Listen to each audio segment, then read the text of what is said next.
ஆண்டவராகிய இயேசுவின் நாமத்தினாலே உங்களை வாழ்த்துகிறேன். இந்த ஒளிநாடா வழியாக உங்களை சந்திப்பதற்கு கர்த்தர் கொடுத்த நல்ல வாய்ப்புக்காக நான் கர்த்தருக்கு நன்றி செலுத்துகிறேன். இந்த நாளின் செய்திக்காக நான் எடுத்திருக்கிற தலைப்பு விண்ணகம் சேரும் விசுவாச கப்பல். வேதத்தில் கப்பல் என்பது 67 முறை எழுதப்படுகின்ற ஒரு வார்த்தை. இந்த வார்த்தை பழைய ஏற்பாடு புதிய ஏற்பாடு இரண்டிலும் அந்த வார்த்தைகளை கவனிக்கிறோம். இந்த வார்த்தைக்கு கிரேக்க மொழியில் ஒரு நல்ல அர்த்தம் சொல்லுகிறார்கள். கப்பல் என்பதற்கு பயன்படுத்துகின்ற கிரேக்க வார்த்தை பிளயான். இந்த பிளயான் என்பதற்கு அர்த்தம் பிளஞ்சிங் த்ரூ த வாட்டர், அதாவது தண்ணீர்கள் வழியாக கடந்து போவது என்ற அர்த்தம். ஆனால் அதுக்கு சரியான அர்த்தம் மூழ்க வேண்டும், ஆனால் மூழ்கக்கூடாது. கப்பல் என்ற வார்த்தையின் அர்த்தமே, அந்த பிளயான் என்ற வார்த்தையின் அர்த்தம் அது தண்ணீரில் மூழ்கினால்தான் தண்ணீரை கடந்து போக முடியும். ஆனால் அதே நேரத்தில் தண்ணீரில் முழுவதும் மூழ்கிவிடக்கூடாது. ஆவிக்குரிய வாழ்க்கையும் இதை போன்றதே என்று தான் நாம் வேதத்தில் கவனிக்கிறோம். வேத புஸ்தகத்தில் இந்த கப்பலை குறித்து பழைய ஏற்பாட்டில் ஒரு அருமையான கருத்து உண்டு, புதிய ஏற்பாட்டில் ஒரு அருமையான கருத்து இருக்கிறது. பழைய ஏற்பாட்டில் நீதிமொழிகள் 31ஆம் அதிகாரம் 14ஆம் வசனத்தில் வாசிக்கிறோம். அந்த புத்தியுள்ள பெண்ணை குறித்து, குணசாலியான பெண்ணை குறித்து வேதம் சொல்லுகிறது.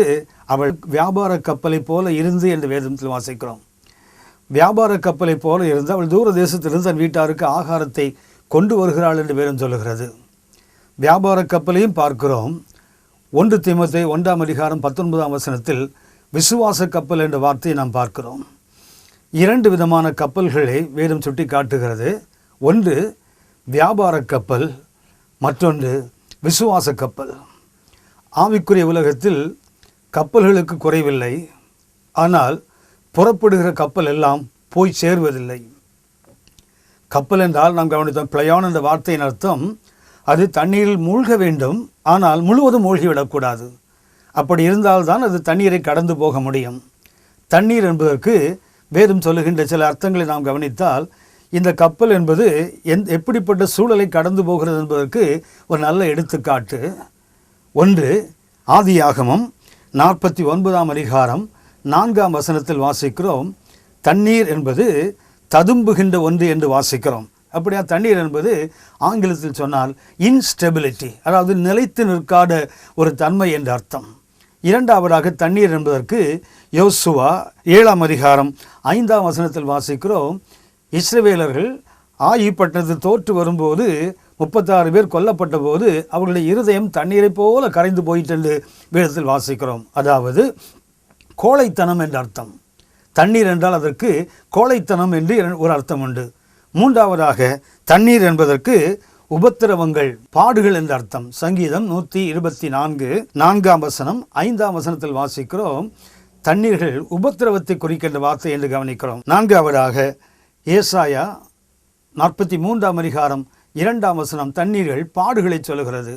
நீ தண்ணீர்களை கடந்து போகும்போது நான் உன்னோடு இருப்பேன், ஆறுகள் உண்மையில் புரளுவதில்லை என்று வாசிக்கிறோமே.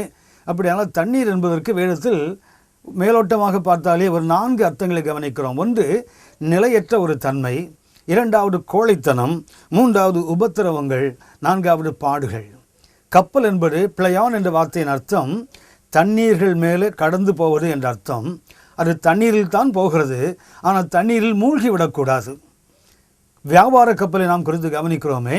இந்த வியாபார கப்பல் இன்றைய ஆவிக்குரிய உலகத்தை அதிகமாக சீர்கெடுக்கிறது என்று சொன்னால் தவறில்லை என்று தான் சொல்ல வேண்டும். வியாபார கப்பல்கள் இன்றைக்கு ஊழியங்களிலும் ஆவிக்குரிய வாழ்க்கையிலும் அதிகமாக செயல்படுவதை நாம் பார்க்க முடிகிறது. ரோமர் 12ஆம் அதிகாரம் 7ஆம் வசனம் இப்படி சொல்லுகிறது, ஊழியம் செய்கிறவன் ஊழியம் செய்வதிலும் போதிக்கிறவன் போதிப்பதிலும், அடுத்த வசனம் தரித்திருக்க கடவன் என்று சொல்லியிருக்கிறது. அதாவது ஊழியம் செய்கிறவர்கள் ஊழியம்தான் செய்ய வேண்டுமே தவிர வியாபாரத்தில் இறங்கக்கூடாது. போதிக்கிறவர்கள் போதிக்கத்தான், அதில் தான் உறுதியாக தரித்திருக்க வேண்டுமே தவிர அவர்கள் அந்த வியாபாரத்துக்குள் நுழைவதற்கு வேதம் அனுமதி கொடுக்கவில்லை. 2 தீமோத்தேயு 2ஆம் அதிகாரம் 4ஆம் வசனத்தில் வாசிக்கிறோம், தண்டிலே சேவகம் பண்ணுவதற்கு எழுதி கொண்டவர்கள் பிழைப்புக்கு அடுத்த அலுவல்களில் சிக்கிக்கொள்ளக்கூடாது என்று வேதம் சொல்லுகிறது. ஆனால் இன்றைய ஆவிக்குரிய உலகத்தில் விசுவாச கப்பலை பார்க்கலும் வியாபார கப்பல்கள் அதிகமாக ஊக்குவிக்கப்படுகின்றது, உருவாக்கப்படுகின்றது. ஒரு துரதிருஷ்டவசமானது, ஒரு தவறான முன்னுதாரணமாக இது காணப்படுகிறது. கப்பல் விண்ணகம் போக வேண்டுமானால் அது விசுவாச கப்பலாக இருக்க வேண்டுமே தவிர அது வியாபார கப்பலாக இருக்கக்கூடாது. அன்புக்குரியவர்களே, வியாபார கப்பலும் வேதம் சொல்லுகிறது, விசுவாச கப்பலும் வேதம் சொல்லுகிறது. இன்றைக்கு விண்ணகம் செல்வதற்கு அழைக்கப்பட்ட நீங்களும் நானும் வியாபார கப்பலாக இருப்போமானால் வழியிலே உடைந்து போவதற்கு அதிக வாய்ப்புகள் உண்டு. ஆனால் விசுவாச கப்பலாக இருந்தால் அந்த கப்பல் நிச்சயமாக அந்த விண்ணுலகை போய் சேர்வதற்கு எல்லாவித வாய்ப்புகளும் உண்டு. இந்த செய்தியின் வழியாக நாம் கவனிக்க போகின்ற தலைப்பு விண்ணகம் சேரும் விசுவாச கப்பல் என்று சொன்னேன். அப்படியானால் முதலில் தவிர்க்க வேண்டியது அது வியாபார கப்பல்கள். வியாபாரம், தொழில் வேண்டும், வருமானம் வேண்டும். ஆனால் அது ஊழியனுக்கு அல்ல, சாதாரண விசுவாசிகளுக்காக இருக்கலாம், இல்லை சாதாரணமாக கர்த்தரை பின்பற்றுகிறவர்களுக்காக இருக்கலாம். ஊழியம் செய்கிறவர்களுக்கு வியாபார கப்பல் அனுமதிக்கப்படுவதில்லை. 1 தீமோத்தேயு 6ஆம் அதிகாரம் 9-10 வசனங்களில் வாசிக்கிறோம். பண ஆசை எல்லா தீமைக்கும் வேறென்று வாசிக்கிறோம். இந்த பண ஆசையினாலே அநேக உபாய தந்திரங்களை தேடி தங்களை கெடுத்து கொண்டது மாத்திரமல்ல, வேதனைகளால் தங்களை உருவ குத்தி கொண்டார்கள் என்று வேறும் சொல்லுகிறது. அப்படியானால் வியாபார கப்பலை விட்டுவிட்டு விசுவாச கப்பலை நோக்கி போக வேண்டியவர்கள் ஒரு தவறான நோக்கத்தோடு இன்றைக்கு விசுவாச கப்பலை விட்டுவிட்டு வியாபார கப்பலை நோக்கி கடந்து போகிற அனுபவத்தை நாம் காண்கிறோம். இதனால் அவர்களை பின்பற்றி வருகிறவர்களும் விசுவாச கப்பலை விட்டுவிட்டு வியாபார கப்பல் பின்னாடி போவதற்கு எல்லாவித வாய்ப்புகளும் இருக்கிறது. ஒன்று நாம் கவனிக்க வேண்டும், வேதத்தில் புறப்படுகிற எல்லா கப்பலும் எங்கே போய் சேர வேண்டுமோ அங்கே போய் சேர்வதில்லை. பழைய ஏற்பாட்டில் 2 உதாரணங்களை நாம் பார்க்கிறோம். 1 ராஜாக்கள் 9ஆம் அதிகாரத்தில் சாலமோன் ஒரு கப்பலை செய்கிறார். எஸ்சியோன் கேபேர் என்ற ஒரு துறைமுகத்தில் அவர் ஒரு கப்பலை செய்கிறார். அது ஒப்பீருக்கு போய் பொன்னை கொண்டு வருவதற்காக. 1 ராஜாக்கள் 9:26 முதல் 28 வரை உள்ள வசனங்களில் நாம் அதை வாசிக்கிறோம். கப்பல்கள் எஸ்சியோன் கேபேரில் ஆயத்தம் பண்ணப்பட்டது. அந்த கப்பல்கள் ஒப்பீருக்கு சென்றது. 420 தாலந்து பொன்னை கொண்டு வந்தது என்று வேதத்தில் வாசிக்கிறோம். ஆனால் 1 ராஜாக்கள் 22ஆம் அதிகாரம் 48ஆம் வசனத்தில் யோசபாத்தும் அதே எஸ்சியோன் கேபேரில் கப்பல்களை செய்கிறான் பொன்னுக்காக. பொன்னை கொண்டு வருவதற்கு சாலமோன் ஒரு கப்பலை எஸ்சியோன் கேபேரில் செய்தார். அந்த கப்பல் புறப்பட்டு போனது. 420 தாலந்து பொன்னை கொண்டு வந்தது. யோசபாத் ஏறக்குறைய 95 ஆண்டுகளுக்கு பிறகு, சாலமோனிலிருந்து 4வது தலைமுறையை சார்ந்த யோசபாத் 95 ஆண்டுகளுக்கு பின்பு அவரும் கப்பலை செய்கிறார் அதே எஸ்சியோன் கேபேரில்.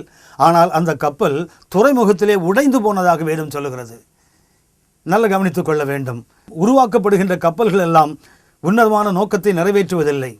அநேக கப்பல்கள் செய்யப்படுகின்றது, அநேக கப்பல்கள் புறப்படுகின்றது, ஆனால் போய் சேர்வதில்லை. இது ஒரு வருத்தத்துக்குரியது. ஆவிக்குரிய வாழ்க்கையில் அநேகர் சந்தோஷத்தோடு புறப்படுகிறார்கள். மீரியாமை போல, மோசையை போல எகிப்தின் அடிமைத்தனது மீட்கப்பட்டது போது, சிவந்த சமுத்திரம் பிளந்த போது ஆடல் பாடலோடு அவர்கள் புறப்பட்டு வந்தார்கள். ஆனால் அவர்கள் கானான் தேசத்துக்குள் போய் சேரவில்லை. புறப்படுகிற எல்லாரும் போய் சேர்வதில்லை. ரூத்தை பின்பற்றி ஒர்பாலும் நகோமியோடு கூட வந்தார்கள். அவர்கள் மோவாபை விட்டார்கள். ஆனால் பெத்லகேம் வருவதற்கு ஒர்பாள் அங்கே இல்லை. வெறும் 30 மைல் தூரம்தான் மோவாபுக்கும் பெத்லகேமுக்கும் நடுவே. இந்த ஒரு குறுகின தூரத்துக்குள் கூட அவள் தன்னை இழப்பதற்கு அதிக வாய்ப்புகள் இருந்தது. புறப்படுகிற எல்லா விசுவாச கப்பலும் உன்னதம் போய் சேர்வதில்லை, விண்ணகம் போய் சேர்வதில்லை. காரணம் என்னவென்றால் உருவாக்கப்பட்ட நோக்கம் விசுவாச கப்பலாக இருப்பதற்கு. ஆனால் வாழ்க்கையில் அவர்கள் வியாபார கப்பலாக மாறி போகிறார்கள்.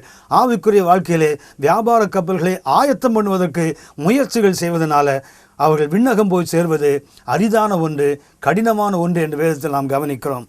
ஒரு கப்பல் என்றால் அந்த கப்பல், நான் சொன்னேன் பிளயோன் என்ற அந்த வார்த்தைக்கு அர்த்தம் அது தண்ணீர்கள் மேல் கடந்து போவது.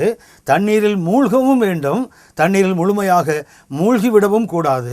கப்பல் கடலில் போனால் அது சில காற்றுகளை சந்திக்க வேண்டிய அவசியம் உண்டு. விசுவாச கப்பலில் புறப்பட்டு போனால் அந்த கப்பல் சந்திக்கின்ற சில காற்றுகள் உண்டு. அப்போஸ்தலர் நடபடிகள் 27ஆம் அதிகாரம் 4ஆம் வசனத்தை நாம் வாசித்து பார்ப்போமானால், அங்கே எதிர்க்கின்ற காற்று என்று ஒரு காற்றை குறித்து வாசிக்கிறோம். கப்பல் என்றாலே, அது தண்ணீரில் பயணம் செய்வதென்றாலே எதிர்க்கின்ற காற்றுகள் கண்டிப்பாக வரும். விசுவாச வாழ்க்கை என்றால், ஆவிக்குரிய வாழ்க்கை என்றால் நிச்சயமாகவே கப்பலை தடுப்பதற்கு, ஆவிக்குரிய வாழ்க்கையை தடுப்பதற்கு எதிர்க்கின்ற காற்றுகள் வரும். அந்த காற்றுகள் வரும்போது வேதம் மிக தெளிவாக சொல்லுகிறது, காற்று எதிர்த்தால் என்ன செய்ய வேண்டும் என்றும் ஆவியானவர் எழுதி வைத்திருக்கிறார். அவர்கள் ஒதுங்கி ஓடினார்கள், ஒதுக்கிலே ஓடினார்கள் என்று வேதம் சொல்லுகிறது. அன்புக்குரியவர்களே, விசுவாச கப்பல் என்று வாழ்க்கையை ஆரம்பித்தால் எதிர்க்கின்ற காற்றுகள் வரும். எதிர்க்கின்ற காற்றுகள் வரும்போது ஒதுக்கிலே அவர்கள் ஓடினார்கள் என்று வேதம் சொல்லுகிறது. இரண்டாவதாக அப்போஸ்தலர் நடவடிக்கைகள் 27ஆம் அதிகாரம் 7ஆம் வசனத்தில் நாம் வாசிக்கிறோம், இரண்டாவது காற்று தடுத்த காற்று என்று வாசிக்கிறோம். விசுவாச கப்பலை தடுப்பதற்கு இன்னும் ஒரு காற்று இருக்கிறது, அது தடுக்கின்ற காற்று. அப்படி தடுக்கின்ற அனுபவங்கள் வந்தால் வேதம் அங்கே அதுக்கு ஒரு மாற்று வழியை சுட்டி காட்டுகிறது. மெதுவாக அவர்கள் பயணம் செய்தார்கள். எதிர்க்கின்ற காற்று வந்தால் ஒதுக்கிலே ஓடினார்கள், தடுக்கின்ற காற்று வந்தால் அவர்கள் மெதுவாக ஓடினார்கள். அப்போஸ்தலர் நடவடிக்கைகள் 27ஆம் அதிகாரம் 14ஆம் வசனத்தில் பார்ப்போமானால், கடுங்காற்று என்று ஒரு காற்று வருகிறது. அதற்கு யூரோக்ளித்தோன் என்று ஒரு பெயரை கூட வேதம் சொல்லுகிறது. அந்த கடும் காற்று வருகிறது. இதிலே ஆவிக்குரிய வாழ்க்கையில் கவனிக்க வேண்டிய மிக முக்கியமான ஒன்று, அப்போஸ்தலர் நடவடிக்கைகள் 27:13 வாசிப்போமானால், அங்கே தென்றல் காற்று மெதுவாய் அடித்தபடியினால் அவர்கள் நம்பினார்கள், காரியம் கைகூடி வந்ததென்று. ஆவிக்குரிய வாழ்க்கையிலும் விசுவாச கப்பல் பயணம் செய்யும் போதும் சில மெதுவாய் அடிக்கின்ற காற்றுகள், தென்றல் காற்றுகள் வரும்போது காரியம் கைகூடினதென்று நாம் எண்ணும் போதே பக்கத்தில் இன்னும் ஒரு கடுமையான ஒரு காற்று உண்டாகிறது, கடும் காற்று. அந்த காற்று வந்தபோது அவர்கள் மிக எளிதாக ஒன்றை செய்தார்கள். அதை செய்ய வேண்டிய வழி என்பதை அதே வசனம் சுட்டி காட்டுகிறது. காற்றின் போக்கிலே அவர்கள் ஓடினார்கள். எடுத்து போக முடியாது. அவர்கள் ஒன்று செய்தார்கள், கடுங்காற்று வீசும்போது ஆவிக்குரிய வாழ்க்கையிலும் சரி, காற்று போகிற திசையில் விட்டு விட வேண்டும் தான். காற்று போகிற போக்கிலே போனார்கள். அப்போஸ்தலர் நடவடிக்கைகள் 27ஆம் அதிகாரம் 18ஆம் வசனத்தில் 4வது ஒரு காற்றை குறித்து வாசிக்கிறோம், பெரும் காற்று. அந்த காற்று வந்தபோது அவர்கள் செய்கின்ற ஒன்று மிக அற்புதமானது. பெருங்காற்றிலே கப்பல் கண்டிப்பாக உடைந்துவிடும். ஆகவே அவர்கள் ஒன்று செய்கிறார்கள், தங்களுடைய சரக்குகள் எல்லாவற்றையும், கப்பலில் இருந்த பொருள்களை எல்லாம் கடலில் எரிந்து கப்பலை லகுவாக்குகிறார்கள். ஆவிக்குரிய வாழ்க்கையிலே, உங்களுடைய வாழ்க்கையிலே இப்படிப்பட்ட பெருங்காற்றுகள் வரும்போது நாம் செய்ய வேண்டிய ஒன்று உண்டு, நமது ஆவிக்குரிய கப்பலை லகுவாக்கிவிட வேண்டும். உலகப் பொருள்கள், தேவையற்ற உலகத்தின் ஆசீர்வாதங்கள் ஓடுவதை குறைத்துவிட்டு, இல்லை என்றால் அதை அகற்றிவிட்டு, பெருங்காற்றிலே நாம் அந்த கப்பலை பரலோகத்தை நோக்கி, விண்ணகத்தை நோக்கி போவதற்கு நாம் அதை செலுத்த கற்றுக்கொள்ள வேண்டும், கவனிக்க வேண்டும். திரும்ப சொல்கிறேன், 4 விதமான காற்றுகள் விசுவாச கப்பலை மோதி அடிக்க வருகிறது. ஒரு காற்று எதிர்க்கும் காற்று. காற்றுகள் எதிர்த்தால், ஆவிக்குரிய வாழ்க்கையில் எதிர்ப்புகள் வந்தால் செய்ய வேண்டிய ஒன்று, பயணத்தை நிறுத்திவிடக்கூடாது, ஒதுக்கிலே ஓட வேண்டும். இரண்டாவதாக, தடுக்கும் காற்று வந்தால் பயந்து விடக்கூடாது, மெதுவாக கப்பலை ஓட்ட வேண்டும்.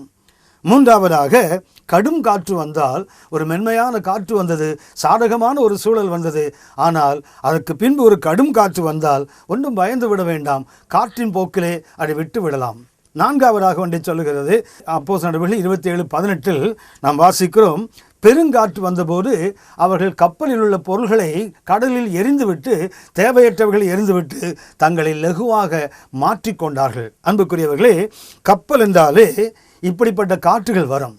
ஆவிக்குரிய வாழ்க்கை, விசுவாச வாழ்க்கை ஒரு கப்பலுக்கு ஒப்பிடப்படுகிறது என்றால், இப்படிப்பட்ட காற்றுகள், நம்மை எதிர்க்கின்ற காற்றுகள், தடுக்கின்ற காற்றுகள், கடுங்காற்றுகள், பெருங்காற்றுகள், இப்படிப்பட்ட காற்றுகள் வரும்போது வேதம் நமக்கு பிரச்சனைகளை மாத்திரம் சொல்லவில்லை, பிரச்சனைகளோடு கூட தப்பிக்கொள்ளுகிற மார்க்கத்தையும் நமக்கு சுட்டி காட்டுகிறது.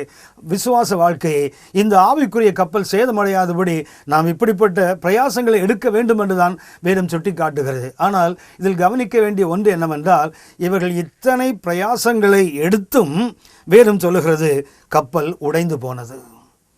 அப்போஸ்தலர் 27ஆம் அதிகாரம் 41ஆம் வசனத்தில் வாசிக்கிறோம், அந்த கப்பல் முன்னணியம் மணலுக்குள் 2 பக்கமும் அலைகள் அடிக்காதபடி அது செலுத்தப்படுகிறது. ஆனால் பின்னணியம் அலையில் அடிபட்டு கப்பல் உடைந்து போயிற்று என்று வேதத்தில் வாசிக்கிறோம். அன்புக்குரியவர்களே, எதிர்காற்று வரும்போது, இல்லை என்றால் தடுக்கும் காற்று வரும்போது, கடுங்காற்று, பெருங்காற்று வரும்போது என்னென்ன செய்ய வேண்டுமோ அத்தனை முயற்சிகளையும் செய்தும் இந்த கப்பல் உடைந்து போனதென்றால் சற்று யோசித்து பாருங்கள். நீங்களும் நானும் விசுவாச கப்பலில் இருக்கிறோம். நாம் தான் அந்த விசுவாச கப்பல். இந்த விசுவாச வாழ்க்கை பரலோகத்தை நோக்கி விண்ணகத்தை நோக்கி போய் கொண்டிருக்கும் போது நாம் இத்தனை முயற்சிகள் செய்யும் உடைந்து போகும் என்றால், முயற்சிகளே செய்யாமல் இந்த கப்பல் பரலோகம் போய்விடும் என்றால் எப்படி சாத்தியமாகும்? எப்படி போவதற்கு வாய்ப்பு உண்டாகும்? ஆகவே இந்த விசுவாச கப்பலை நீங்கள் நானும் இன்னும் அதிக ஜாக்கிரதையோடு கவனிக்க வேண்டும் என்று வேதம் நமக்கு சுட்டி காட்டுகிறது. நான் முதலில் சொன்னது போல புறப்படுகின்ற எல்லா கப்பலும் போய் சேருவதில்லை. பரலோகத்தை நோக்கி புறப்பட்ட எல்லோருமே பரலோகம் போய் சேருவதில்லை. நமக்கு ஒரு எச்சரிக்கையான ஒரு முன்னுதாரணம் நமக்கு உண்டு.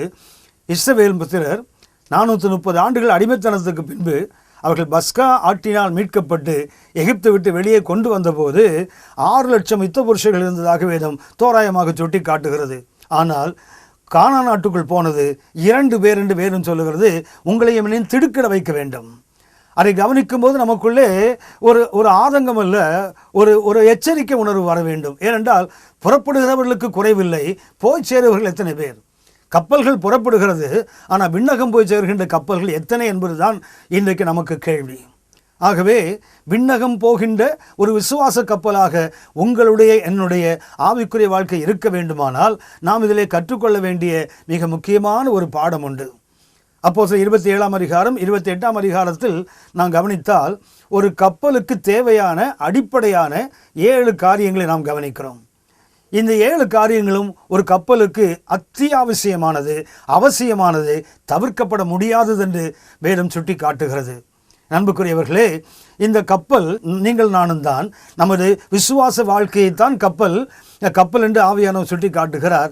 இந்த கப்பலுக்கு தேவையான 7 காரியங்களை நாம் கவனிப்போம். 1, அப்போஸ்தலர் நடபடிகள் 28ஆம் அதிகாரம் 11ஆம் வசனத்தில் நாம் வாசிக்கிறோம். 3 மாதம் சென்ற பின்பு அந்த தீவிலே மழைக்காலத்துக்கு தங்கியிருந்த மிதுனம் என்னும் அடையாளமுடைய அலெக்சாந்திரியா பட்டணத்து கப்பலிலே நாங்கள் ஏறி புறப்பட்டு என்று பேரும் சொல்லுகிறது. கப்பலை குறித்து முதலாவது நாம் கவனிக்கின்ற ஒன்று, ஒரு கப்பலுக்கு அடையாளம் மிக மிக முக்கியமானது. மிதுனம் என்பதற்கு கிரேக்க மொழியில் டயோஸ்க்ரோய் என்ற ஒரு வார்த்தையை பயன்படுத்துகிறார்கள். டயோஸ்க்ரோய் என்றால் இரட்டையர், ட்வின் என்ற அர்த்தம். ஆங்கிலத்தில் ட்வின் என்று சொல்லலாம், தமிழில் அதை இரட்டையர் என்று சொல்ல வேண்டும். இந்த டயோஸ்க்ரோயை குறித்து கிரேக்கர்களுடைய இதிகாசங்கள் சொல்லுகின்ற ஒரு கருத்து என்னவென்றால், நாம் அறிந்திருப்பது போல கிரேக்க இல்லையென்ற ரோம இதிகாசங்களிலே ஜூபிட்டர் என்று ஒரு கடவுள் இருக்கிறார். அது கற்பனை கதைதான். அந்த ஜூபிட்டருக்கும் லீடா என்ற ஒரு கற்பனை ஒரு அந்த கிரேக்க தேவதைக்கும் பிறந்த ஒரு 8 பிள்ளைகளுக்கு பெயர் தான் இந்த டயோஸ்க்ரோய். அதாவது இந்த மிதுனம் என்பதற்கு. இந்த மிதுனத்தில் ஒருவருக்கு பெயர் காஸ்டர், இன்னொருவருக்கு பெயர் போலக்ஸ். காஸ்டர், போலக்ஸ் என்ற 2 பேரும் ஜூபிட்டர் என்ற கிரேக்க கடவுளுக்கும் லீடா என்ற கிரேக்க தேவதைக்கும் பிறந்த இரட்டை பிள்ளைகள். அவர்கள் பிறந்தபோது அவர்கள் மிகுந்த, ஆங்கிலத்தில் சொன்னால் அது ரொம்ப லக்கி என்று சொல்லுகிறார்களே, அதுபோல ரொம்ப ராசியான என்று ஒரு அர்த்தம் அவர்களுக்கு.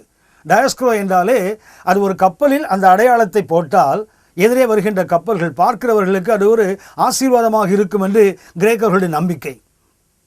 இந்த அலெக்சாண்டிரியா பட்டணத்து கப்பலில் மிதுனம் என்று ஒரு அடையாளம் இருக்கிறது. அந்த அடையாளம் எதை குறிக்கும் என்றால், அது நம்முடைய தமிழில் சொல்வது போல ராசியானது என்று சொல்ல வேண்டும். அந்த ராசியான அடையாளம் அங்கே இருந்ததாம். அந்த காஸ்டர் போலக்ஸ் பிறந்தபோது அவருடைய தகப்பனாகிய ஜூபிட்டர் எண்ணினானாம், என்னுடைய பிள்ளைகள் மற்றவர்களைப் போல இந்த மண்ணிலே விளையாடக்கூடாது, இந்த மண்ணிலே வளரக்கூடாது, ஆகியவர்கள் விண்ணிலே இருக்க வேண்டும் என்பதற்காக அந்த 2 பிள்ளைகளையும், காஸ்டர் போலக்ஸ் என்ற 2 பிள்ளைகளையும் 2 நட்சத்திரங்களாக மாற்றி அவர்களை விண்வெளியில் கொண்டு போய் வைத்ததாக கிரேக்கர்களுடைய இதிகாசங்கள் சொல்லுகின்ற கதை. அவர் வெளிச்சத்துக்கும் வானத்துக்கும் கடவுள் என்று சொல்லுகிறார்கள். அதாவது ஜூபிட்டர் என்பவன் god of heavens and light என்று அவர்கள் சுட்டி காட்டுகிறார்கள். நாம் அறிந்திருக்கிறோம், வானத்துக்கும் வெளிச்சத்துக்கும் ஒரு தேவன் உண்டென்றால் அது நாம் ஆராதிக்கின்ற கர்த்தராகிய தேவன்தான். யாக்கோபு 1ஆம் அதிகாரம் 17ஆம் வசனம் இப்படி சொல்லுகிறது, நன்மையான எந்த ஈவும் பூர்ணமான எந்த வரமும் பரத்திலிருந்து உருவாகி ஜோதிகளின் பிதாவிடத்திலிருந்து வந்து கொண்டே இருக்கிறது என்று வேதம் சொல்லுகிறதே. அப்படியானால் நீங்கள் நானும் அறிந்திருப்பது போல இந்த காஸ்டர் போலக்ஸ் என்பவர்கள் இதிகாசத்தை சார்ந்தவர்கள், அதாவது ஒரு கட்டுக்கதை. ஆனால் நீங்களும் நானுமே இன்றைக்கு வானத்துக்கும் வெளிச்சத்துக்கும் தேவனாயிருக்கிற தேவனுடைய பிள்ளைகள் நீங்களும் நானும் தான். கப்பலுக்கு ஒரு அடையாளம் வேண்டுமானால் அந்த கப்பலுடைய அடையாளம் என்ன? அவர்கள் இரட்டையர்கள். அந்த இரட்டையர்கள் எங்கே இருக்கிறார்கள் என்று இதிகாசம் சொல்லுகிறது. அவர்கள் விண்ணகத்திலே, இன்னும் சொல்ல போனால் அந்த வான்வெளியிலே கிட்ட மிக சமீபத்தில் இருக்கிற 2 நட்சத்திரங்களாக அவர்கள் சொல்லப்படுகிறார்கள். வேதம் நமக்கு தெளிவாக சுட்டி காட்டுகிறது. தானியேல் 12ஆம் அதிகாரம் 3ஆம் வசனம் நமக்கு சொல்லுகின்ற மிக முக்கியமான கருத்து ஒன்று உண்டு. அதாவது, ஞானவான்கள் ஆகாய மண்டலத்தின் ஒளியைப் போலவும் அநேகரை நீதிக்குட்படுத்துகிறவர்கள் நட்சத்திரங்களைப் போல என்னென்னும் பிரகாசிப்பார்கள் என்று வேதம் சொல்லுகிறது. நாம் முதலில் கவனித்தது அந்த மிதுனம் என்பது ஒரு கட்டுக்கதை கற்பனை. ஆனால் நீங்களும் நானும் கட்டுக்கதை கற்பனை அல்ல, நாம் நிஜம், நாம் உண்மை. அதாவது விசுவாச கப்பலுக்கு முதல்ல ஒரு அடையாளம் வேண்டும். அந்த அடையாளத்தை பார்த்தாலே தெரியும் இவர்கள் அலெக்சாண்டிரிய பட்டணத்தை சார்ந்தவர்கள், இவனுடைய முதலாளி யார், இது மிக தெளிவாக தெரிந்துவிடும். அதே போல நமது விண்ணகம் சேருகின்ற கப்பலுக்கு முதலாவது தேவை ஒரு அடையாளம். அந்த அடையாளம் என்ன?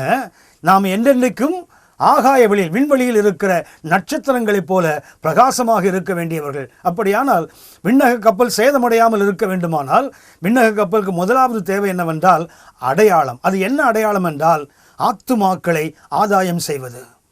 நீங்களும் நானும் இன்றைக்கு விண்ணகத்தை நோக்கி போகிற ஒரு கப்பல். இந்த கப்பல் சேதமடையாமல் இருக்க வேண்டுமானால் முதலாக நீங்களும் நானும் செய்ய வேண்டிய ஒரு மகத்துவமான வேலை உண்டு, ஆத்தும ஆதாயம்.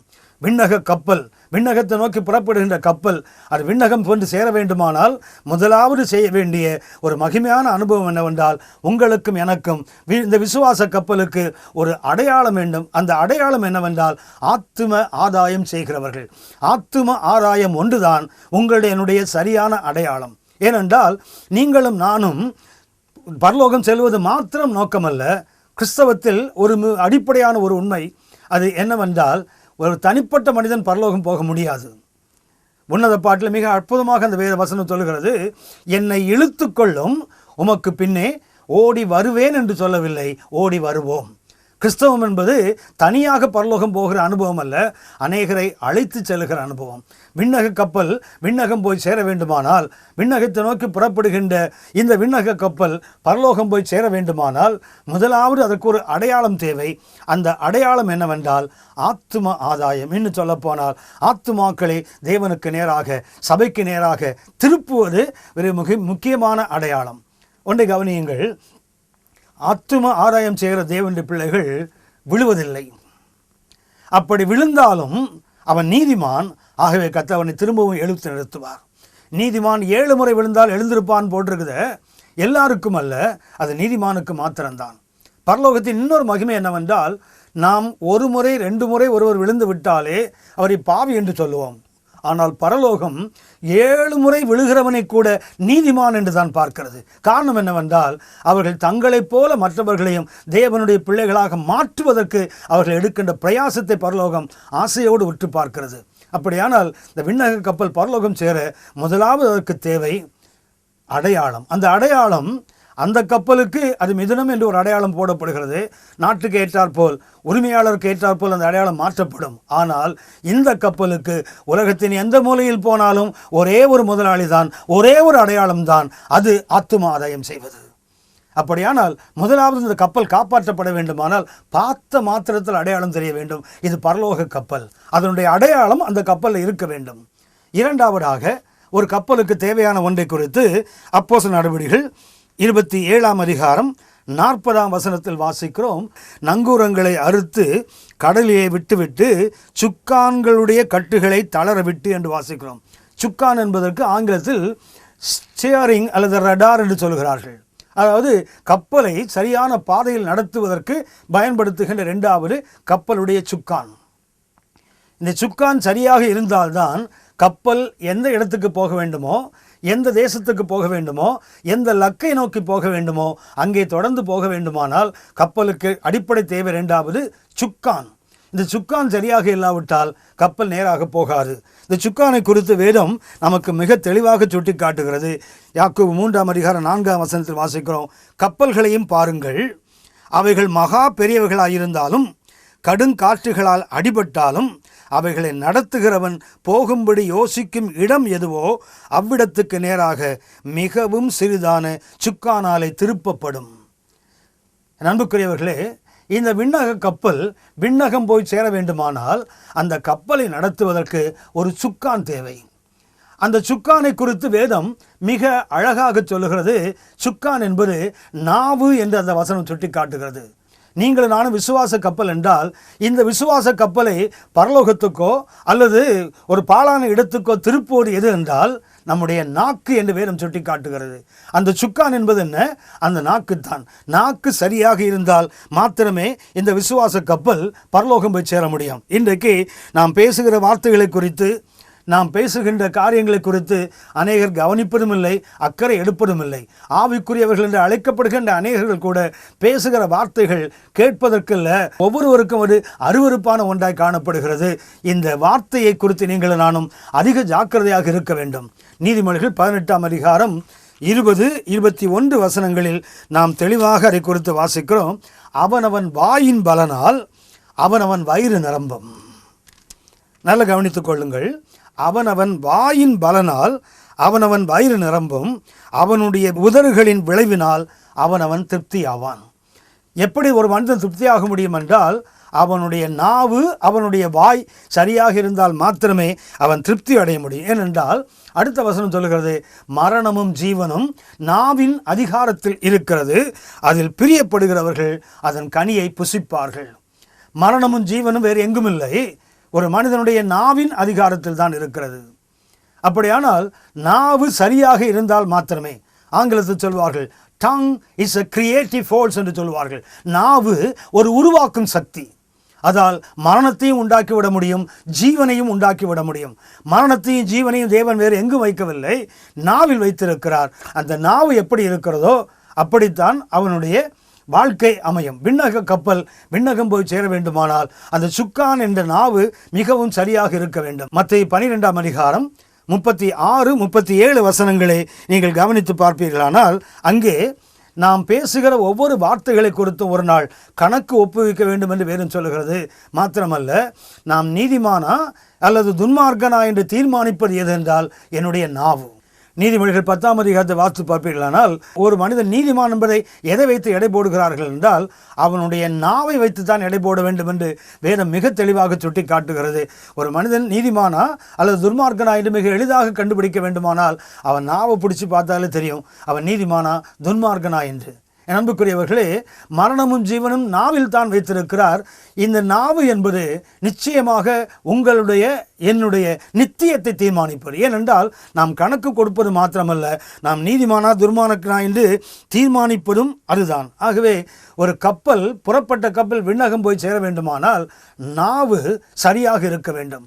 நாவு தேவனால் பயன்படுத்தப்படுகின்ற, பரிசுத்த ஆவியானவரால் கட்டுப்படுத்தப்படுகின்ற, பரிசுத்த ஆவியானவரால் இயக்கப்படுகின்ற ஒரு நாவாய் இருந்தால் மாத்திரமே இந்த விண்ணக கப்பல் பரலோகம் போய் சேரும். நாவு சரியாக இல்லாவிட்டால் கப்பல் பரலோகம் போய் சேராது.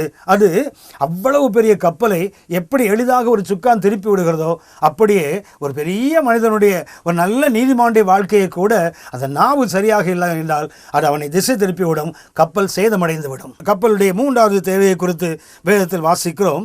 அப்போஸ்தலர் 27ஆம் அதிகாரம் 17ஆம் வசனத்தில் கப்பல் சேதமடைய ஆரம்பிக்கும் போது அதை அவர்கள் தூக்கி எடுத்த பின்பு பல உபாயங்களை செய்து கப்பலை சுற்றி கட்டி சொரிமணலிலே விழுவோம் என்று பயந்து பாய்களை இறக்கி அவ்விதமாய் கொண்டு போகப்பட்டார்கள். 3வதாக கப்பலுக்கு தேவையானது கயிறுகள் என்று வேதத்தில் வாசிக்கிறோம். அன்புக்குரியவர்களே, கயிறு குறித்து 2 எக்ஸ்ட்ரீம்ஸ், அதாவது 2 எல்லையில் வேதம் சுட்டி காட்டுகிறது. ஓசியா 11:4 வாசிக்கிறோம், மனிதனை கட்டி இழுக்கிற அன்பின் கயிறு என்று வேதம் சொல்லுகிறது. அப்படியானால் கயிறு அன்புக்கு பயன்படுத்தப்படுகிறது. அதே நேரத்தில் நீதிமொழிகள் 5ஆம் அதிகாரம் 22ஆம் வசனம் சொல்லுகிறது, ஒரு மனிதனை அவனுடைய பாவமே கயிறுகளாக மாறி கட்டும் என்று வேதம் சொல்லுகிறது. அப்படியானால் கயிறு என்பது 2 விதமான அர்த்தத்தில் சொல்லப்படுகிறது. ஒன்று மனிதனை கட்டி இழுக்கிற அன்பின் கயிறு, மற்றொன்று மனிதனை கட்டி வைக்கிற பாவக்கயிறு.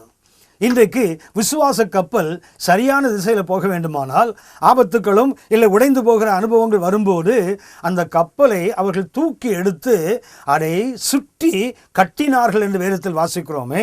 அன்புக்குரியவர்களே, விசுவாச கப்பல் பரலோகம் போய் சேர வேண்டுமானால் மூன்றாவது தேவையானது அன்பு என்ற கயிறு.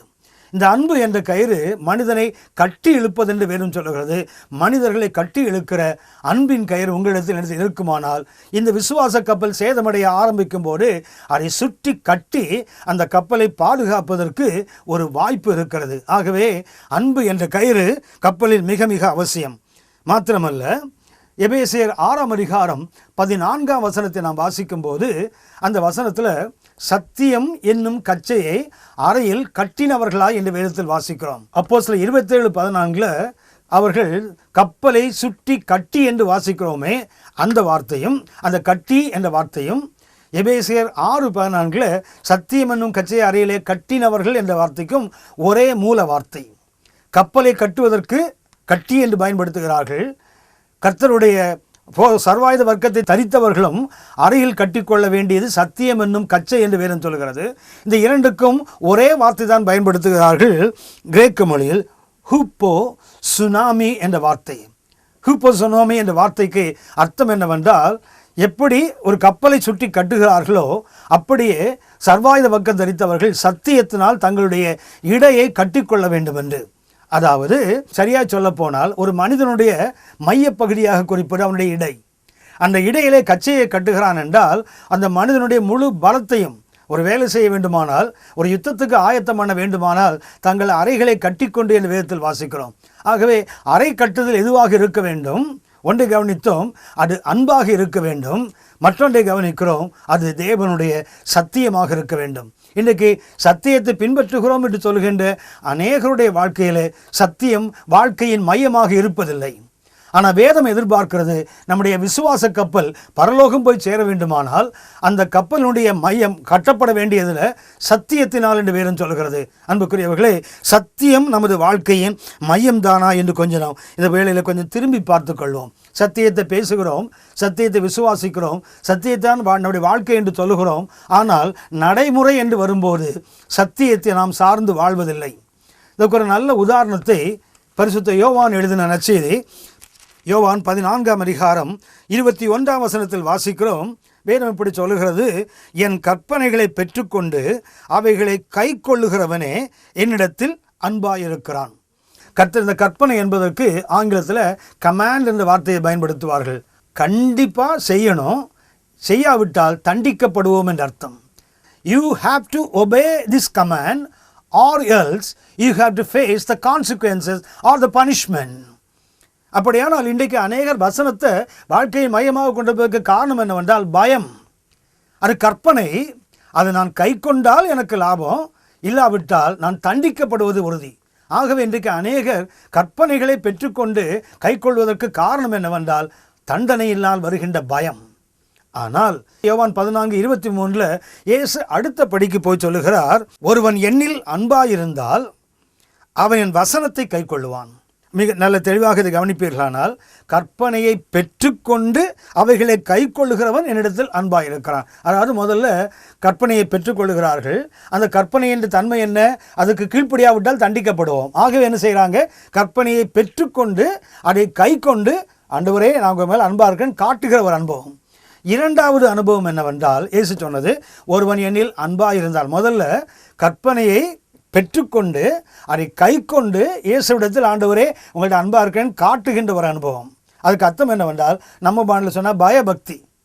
ஏன் பக்தி இன்றைக்கு, ஏன் வசனம் இன்றைக்கு அநேகர் வாழ்க்கையில் தண்டிக்கப்படுவோம் என்ற பயம் நிறைய பேர் இன்றைக்கு இயேசுவிடத்தில் அன்பாக இருக்க காட்டுகிறது. ஆனால் தேவன் எதிர்பார்ப்பதல்ல, அன்பாக இருப்பதினால் என்னுடைய வசனம். வசனம் என்பதற்கு உள்ளத்தில் இருக்கிற எண்ணம் என்று அர்த்தம்.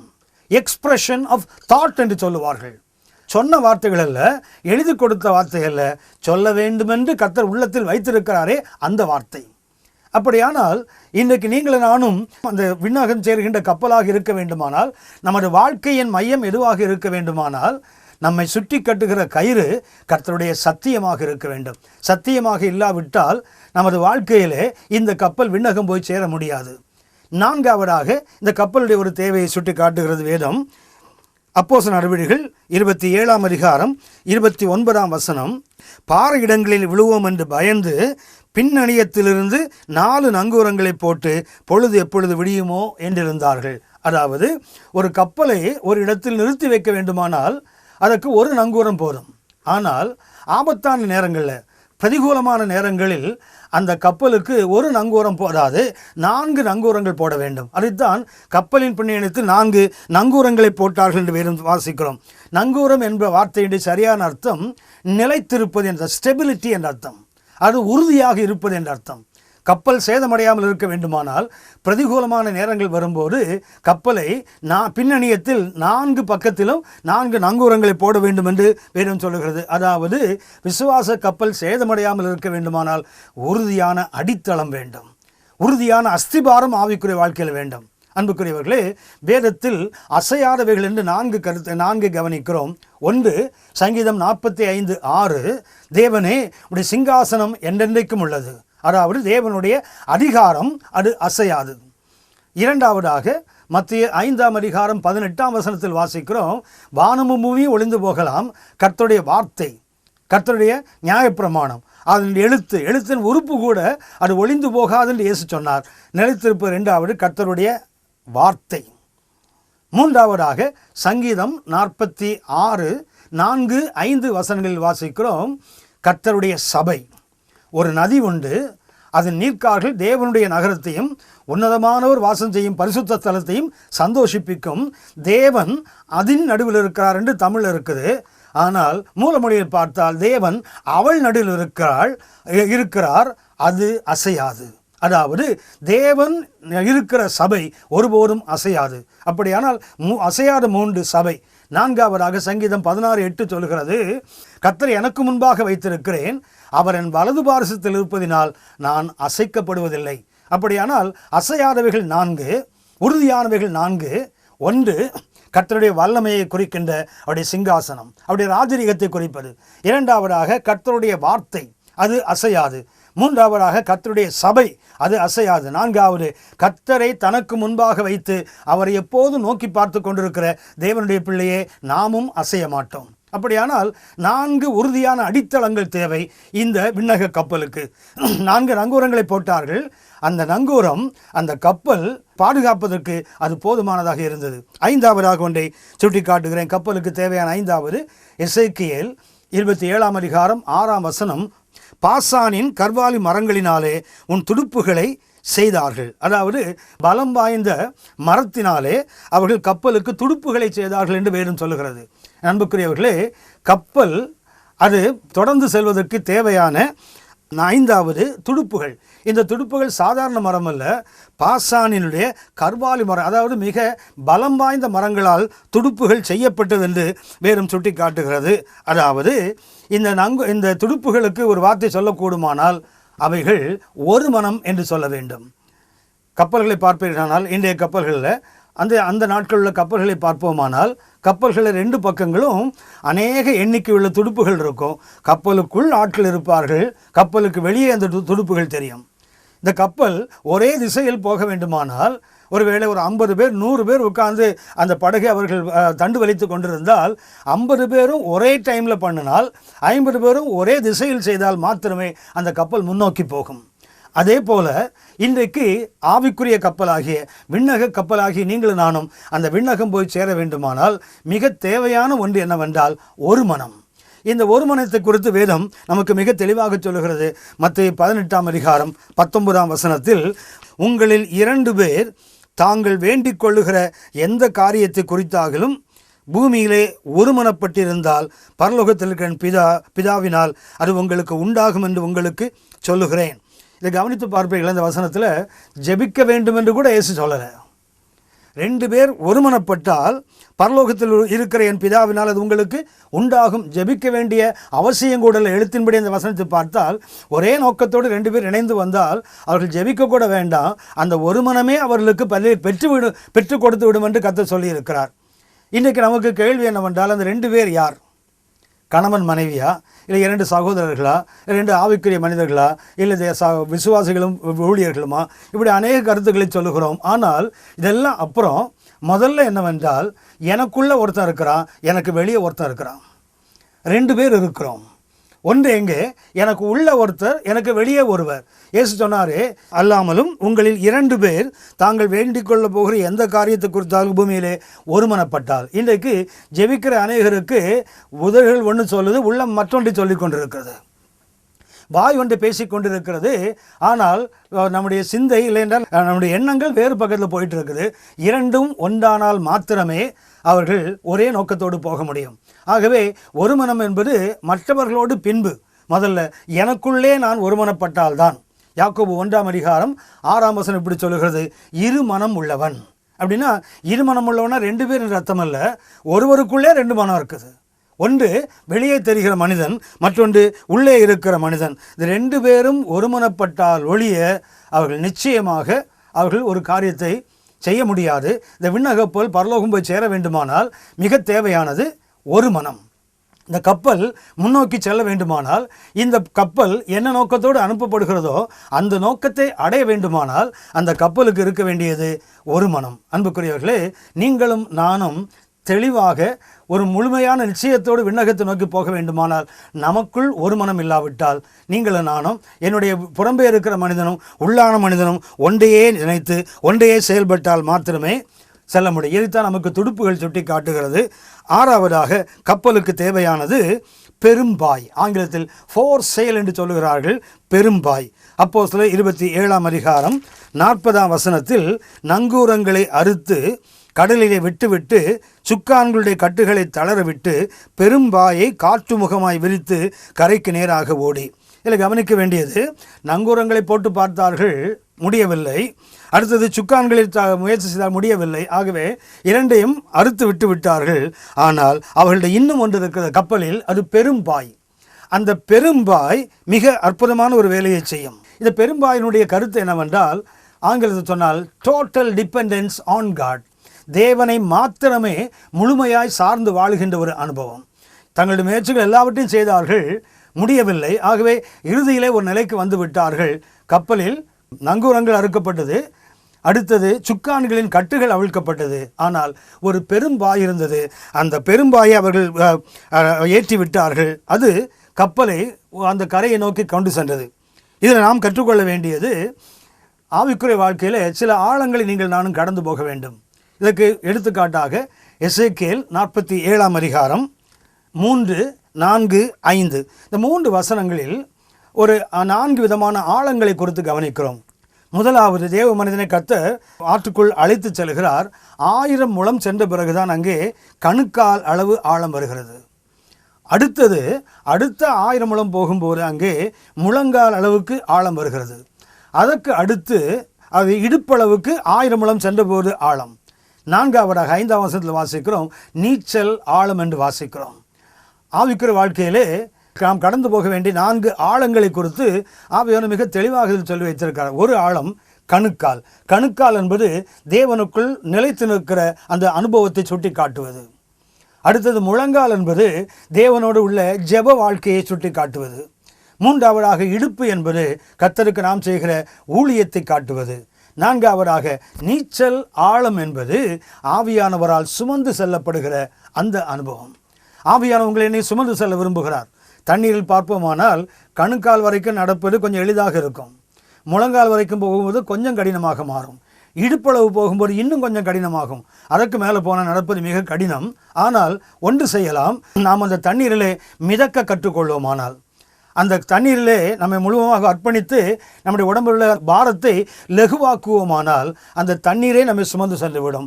4 விதமான ஆழங்கள் உங்கள் என்ற வாழ்க்கையில் உண்டு. இந்த 4ஆவது அனுபவம் என்னவென்றால், தேவனை மாத்திரமே சார்ந்து வாழுகின்ற அனுபவம். இல்லை என்றால் ஆவியானவரால் மாத்திரமே நடத்தப்படுகின்ற அனுபவம். விசுவாச கப்பல் விண்ணகத்தை நோக்கி போகும்போது கணுக்கால் அளவு ஒரு அனுபவம், முழங்கால் வரை மற்றொரு அனுபவம், இடுப்பளவு ஒரு அனுபவம். ஆனால் அதுக்கு மேலே ஊழியங்களில் கடந்து போக போக, ஆவிக்குரிய வாழ்க்கையில் கடந்து போக போக நெருக்கங்கள் வரும். இன்னும் சொல்லப்போனால் சுமைகள் அதிகமாகும். இன்னும் சொல்லப்போனால் நம்முடைய ஆவிக்குரிய அனுபவத்துக்கு ஏற்றாற் போல நாம் நெருக்கப்படுதலும் அதிகமாகும். ஆனால் ஆவியானவரால் சுமந்து செல்லப்படுவது அதைவிட மேலான அனுபவம். அந்த மேலான அனுபவத்தை கர்த்தர் கொடுக்க வேண்டுமானால் டோட்டல் டிபெண்டன்ஸ் ஆன் காட், தேவனை மாத்திரமே முழுவதுமாக நம்பி அந்த பெரும்பாயை விரித்து விட்டு, தகப்பனே இனி என்னால் ஒன்றும் முடியாது, நீங்கள் தான், அந்த இடத்துக்கு நாம் வந்து விட்டால் தேவன் எளிதாக நம்முடைய விண்ணக கப்பலை அவருடைய நோக்கத்துக்கு கொண்டு செல்வார். நாம் அறிந்திருக்கிறோம், பெரும்பாயை விரித்து விட்டால் நாம் நினைக்கிற திசையில் போகாத, அது வேறு பக்கம் போயிடுமேன்னு யோசிக்கலாம். ஒன்றை புரிந்து கொள்ளுங்கள், வேதம் சொல்லுகிறது, சங்கீதம் 148:8 வாசிக்கிறோம், அவர் சொற்படி செய்யும் பெரும் காற்று என்று வாசிக்கிறோம். இந்த பெருங்காற்று இருக்கிற அது தனக்கு இஷ்டமான இடத்துல வீசுகிறது யோவான் 3ஆம் அதிகாரத்தில் வாசிக்கிறோம். ஆனால் அதுக்கு அர்த்தம் அது அல்ல. அவர் தாறுமாறாக தனக்கு மனம் போன போக்கில் போவதில்லை காற்று. அவர் எப்படி சொல்லுகிறாரோ, அவர் எங்கே கொண்டு சொல்ல வேண்டும் என்று சொல்லுகிறாரோ அங்கே தான் அது அழைத்து செல்லுமே தவிர தன்னுடைய இஷ்டத்துக்கு காற்று போகாது. காற்று எப்படி போகும்? அது புறப்படுகிறது, அது தனக்கு இஷ்டமான இடத்துல வீசுகிறது, மறுபடியும் புறப்பட்ட இடத்துக்கு போய்விடும் என்று வேறும் சொல்வதற்கு காரணம் என்னவென்றால், காற்றை கர்த்தர் தமது பண்டகசாலையிலிருந்து தான் அனுப்புகிறார். ஆகவே காற்று எங்கே தான் போகும்? மறுபடியும் அப்படி பண்டகசாலைக்கு தான் போகும். எங்கிருந்து புறப்பட்டதோ அங்கே போய் சேரும். அப்படியானால் பெரும்பாயை விரித்து வைத்து விட்டால் அது காற்று இஷ்டத்துக்கு போகாது. தேவன் நாம் எங்கே செல்ல வேண்டும் என்று முன் குறித்தாரோ அந்த இடத்துக்கு தான் உங்களை என்னை கொண்டு செல்லும். ஆகவே பெரும்பாயை விரித்துவிட்டு தேவனுக்கு காத்திருக்க வேண்டியது தான் 6வது படி. 7வதாக ஒன்று சுட்டி காட்டுகிறேன். கப்பலுக்கு தேவையான 7வது ஒன்று அப்போஸ்தலர் 27ஆம் அதிகாரம் 11ஆம் வசனம் இப்படி சொல்லுகிறது, கப்பலுடைய மாலுமி என்று வாசிக்கிறோம். நூற்றுக்கதிபதி பவுலினால் சொல்லப்பட்டவைகளை பார்க்கிலும் மாலுமியையும் கப்பல் எஜமானையும் அதிகமாய் நம்பினான் என்று வேறும் சொல்லுகிறது. இதில் ஒரு கருத்து ஆழ்ந்து கவனிக்க வேண்டிய ஒன்று, பரிசுத்த பவுல் ஆவியானவரால் ஏவப்பட்டு சொல்லுகிறார், வழியிலே ஆபத்துக்கள் உண்டு, இது சாதகமான சூழல் இல்லை, கப்பல் பயணம் வேண்டாம் என்று அவர் தடுத்த போது அந்த கப்பலுடைய அந்த நூற்றுக்கதிபதி, அதாவது பவுலையும் மற்ற கைதிகளையும் ரோமாபுரிக்கு அழைத்து செல்கின்ற அந்த நூற்றுக்கதிபதி பவுலினால் சொல்லப்பட்டவைகளை பார்க்கிலும் மாலுமியையும் கப்பல் எஜமானையும் அதிகமாய் நம்பினான் என்று வேதம் சுட்டி காட்டுகிறது. இதில் ஒரு கருத்து, இந்த அதில் பார்த்தீங்கன்னா அந்த 11ஆம் வசனத்தில் மாலுமியும் இருக்கிறார், கப்பலுடைய எஜமானும் இருக்கிறார் என்று வேதம் சொல்லுகிறது. ஆனால் இதற்குரிய கிரேக்க வார்த்தையை நீங்கள் கவனிப்போமானால், மாலுமி என்பதற்கு கூபர் நெட்டஸ் என்ற வார்த்தை, மாலுமி என்பதற்கு கியூபர் நெட்டஸ், அதுக்கு அர்த்தம் என்னவென்றால் கேப்டன் என்ற அர்த்தம். மாலுமி என்று தமிழில் மொழியாக்கம் பண்ணுறாங்க. ஆனால் அந்த வசனத்தை கிரேக்க மொழியில் பார்த்தால் அந்த கூபர்நெட்டஸ் என்ற வார்த்தைக்கு அர்த்தம் என்னவென்றால் கேப்டன் ஆஃப் த ஷிப் என்ற அர்த்தம். 2வது அந்த ஓனர் ஆஃப் த ஷிப் என்று வாசிக்கிறோமே, அதற்கு நாக்கீட்ரோஸ் என்ற ஒரு கிரேக்க வார்த்தை பயன்படுத்துகிறாங்க. நாக்கீட்ரோஸ் என்ற கிரேக்க வார்த்தைக்கும் ஏறக்குறைய கேப்டன் என்று தான் அர்த்தம். அப்படியானால் தமிழில் மாலுமி கப்பலுடைய எஜமான் என்று மொழியாக்கம் பண்ணுறாங்க. ஆனால் அங்கே இருக்கின்ற கிரேக்க வார்த்தைகளில் பார்த்தால் ஒன்று கப்பலுடைய கேப்டன், இன்னொன்று கப்பலுக்கு சொந்தக்காரனும் கேப்டனுமா இருக்கிறவர். அதாவது ஒரு கப்பலுக்கு 2 கேப்டன் இருக்கிறாங்க. அந்த கப்பலுக்கு எத்தனை கேப்டன்? 2 கேப்டன். ஆனால் உங்களுக்கு எனக்கும் தெரியும், நம்ம கப்பலில், விசுவாச கப்பலில் ஒரே ஒரு கேப்டன் தான் இருக்க முடியும். அது ஆண்டவராகிய இயேசு மாத்திரமே. ஆண்டவராகிய இயேசு மாத்திரம்தான் அது கேப்டன். கொஞ்சம் கவனித்து பார்த்தீங்கன்னா தெரியும், நோவாவின் கப்பலை நாம் நோவாண்டு பேழை ஏறக்குறைய ஒரு கப்பலுக்கு சமமானது தான். அந்த கப்பலை நாம் கூர்ந்து கவனிப்போமானால் அந்த கப்பலில் முதல்ல அந்த கப்பலுக்கு இல்லாதது அடையாளம். நாம் இதுவரைக்கும் 6 கருத்துக்களை கவனித்திருக்கிறோம் கப்பலை குறித்து. கப்பல் சேதமடையாமல் இருக்க வேண்டுமானால், கப்பல் ஒழுங்காக செல்ல வேண்டுமானால் அதற்கு 6 காரியங்கள் இதுவரைக்கும் கவனித்திருக்கிறோம். 7வது மாலுமி என்ற கருத்தை கவனிக்கிறோம். இந்த 6 கருத்துக்களை திரும்ப சொல்கிறேன். 1, அந்த கப்பலுக்கு தேவை அடையாளம். ஆனால் நோவாவினுடைய பேழைக்கு அடையாளம் கிடையாது. 2வது கப்பலுக்கு தேவை சுக்கான் என்று கவனித்தோம். ஆனால் நோவாவின் கப்பலுக்கு, அந்த பேழைக்கு சுக்கான் கிடையாது. 3வது நோவாவின் கப்பலுக்கு கயிறு கிடையாது. 4வதாக நோவாவின் கப்பலுக்கு நங்கூரம் கிடையாது. 5வதாக நோவாவின் கப்பலுக்கு துடுப்புகள் கிடையாது. 6வது நோவாவின் கப்பலுக்கு பெரும் பாய் கிடையாது. அன்புக்குரியவர்களே, 6 தேவை என்று நாம் இதுவரைக்கும் கவனித்தோம். இந்த 6ம் எதற்கு கிடையாது என்றால் நோவாவினுடைய பேழைக்கு கிடையாது. ஆனால் 7வது கேப்டன் அந்த கப்பலுக்கு முழுவதுமாக இருந்து செயல்பட்டார். பேழையை செய்ய சொன்னது அவர், எந்த அளவில் செய்ய வேண்டும் என்று சொன்னவர் அவர். கப்பல் அந்த பேழைக்குள்ளே நோவா மாத்திரமல்ல, அவனோடு எல்லா ஜீவன்களும் போவதற்கும் காத்திருந்து பின்பும் 7 நாள் கழிந்து கர்த்தர் கதவை அடைத்தார். கர்த்தர் கதவை தாளிட்டார். அவர் தாளிட்டு விட்டு வேதம் மிக தெளிவாக சொல்லுகிறது, கப்பலை வெளியே திறந்ததும் அவர்தான், கப்பலுக்குள் போகச் சொன்னதும் அவர்தான், கப்பலை மூடினவரும் அவர்தான், திரும்பவும் பேழை அந்த அரராத் மலையில் தங்கின போது கப்பலை திறந்து அவர்களை வெளியே விட்டதும் அவர்தான். அப்படியானால் நோவாவின் கப்பலுக்கு ஒரு கப்பலுக்கு தேவையான 6 காரியங்கள் அதில் இல்லை. ஆனால் 7வது ஒன்றாகிய அந்த மாலுமி அந்த கப்பலுக்கு முழுவதுமாக இருந்தார். 6 காரியங்கள் வேண்டும், 7வதாக அந்த மாலுமி வேண்டும். ஆனால் நோவாவின் பேழைக்கு 6 இல்லை, 1 தான் இருந்தது. இந்த செய்தியின் வழியாக நான் உங்களுக்கு சொல்ல விரும்புகின்ற மிக அடிப்படையான ஒரு கருத்து, இந்த 6 காரியங்களும் கொஞ்சம் முன்ன பின்ன இருக்கலாம். அதாவது ஒன்றை கவனித்தோம் நாம், அடையாளம், அதாவது ஆத்தும ஆதாயம். இதில் நீங்கள் நானும் கொஞ்சம் குறைந்து போய் இருக்கலாம். 2வதாக ஒன்றை கவனித்தோம், சுக்கான். நம்முடைய நாவு எல்லா நேரமுமே பரிசுத்தமாக இல்லை, சிலது தவறி போகிறது. போக வேண்டும் என்ற அவசியம் இல்லை, போகிறது, கொஞ்சம் குறைகள் இருக்கலாம். 3வதாக கயிறு வேண்டும். அந்த கயிறு அன்பு. 2வது சொன்னேன் சத்தியம் என்று சொன்னேன். இந்த அன்பிலும் சத்தியத்திலும் நாம் கொஞ்சம் குறைந்து காணப்படலாம். 4வதாக நங்கூரம், உறுதிப்பாடு, நிலைத்திருக்கின்ற தன்மை, அதில் நாம் ஒருவேளை குறைந்து காணப்படலாம். 5வதாக துடுப்புகள், ஒரு மனம் நமக்கு கொஞ்சம் குறைவாக இருக்கலாம்.